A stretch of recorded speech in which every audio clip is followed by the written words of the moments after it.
Accountability. It's important for agents, but also important for managers. Real estate coach Bill Barrett says it's a matter of putting systems in place, and 3 forms with follow-up are the key. The first thing is, obviously, what you want to show the agents is the daily form.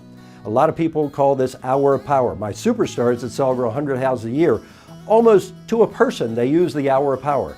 Now, sometimes some of them only use it once a week. Others use it every day for the first half hour of the day. But what it is, it's a daily form. You share as a manager the daily form with your agents, and all they're going to do before they answer their email and before they answer their phone messages, no voicemail, no email, the first thing you do when you come in the office is work on the daily form. And the daily form is nothing more than like a 1 through 10, and it is who they're going to call. It's going to be all their past clients and customers, just to say hi to them that they haven't seen for a while or talked to for a while.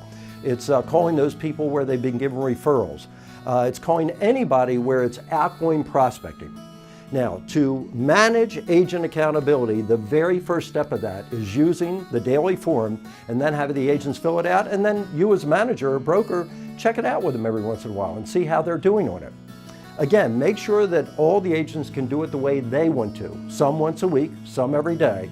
But as long as they have the daily form, it'll really help with managing their accountability. The second thing, of course, is the 4-page business plan. Now, this is usually worked on maybe once a year. It's usually in November or December for the following year. But the important point is don't let them fill out the 4-page business plan and then you never discuss it with them again. No. At the minimum, it should be 4 times a year to check back with them and see how their business plan is progressing.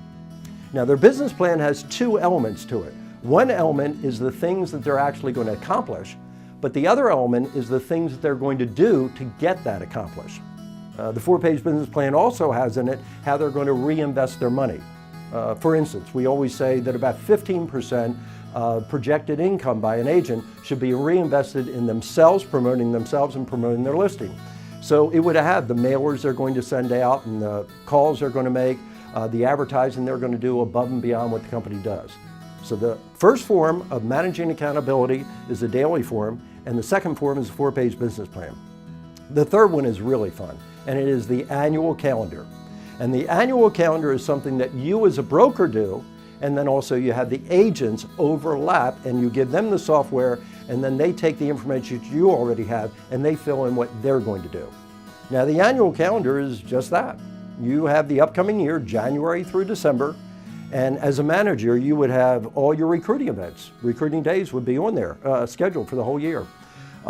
Special activities, like let's say March is open house month and you really want to promote open houses. So you have everything you're doing to promote open houses, and that would be on that calendar in March.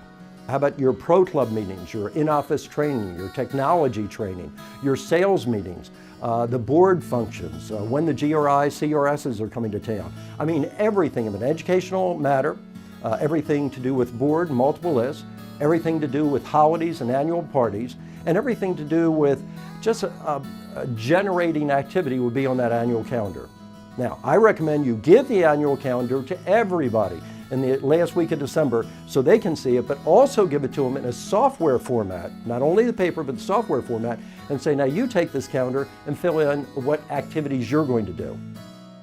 In managing agent accountability, Bill recommends forms, systems, dialogues, and meetings. By using software, the documents are not set in stone. Changes can easily be made as needed to maintain a smoothly running office. Thanks for joining us.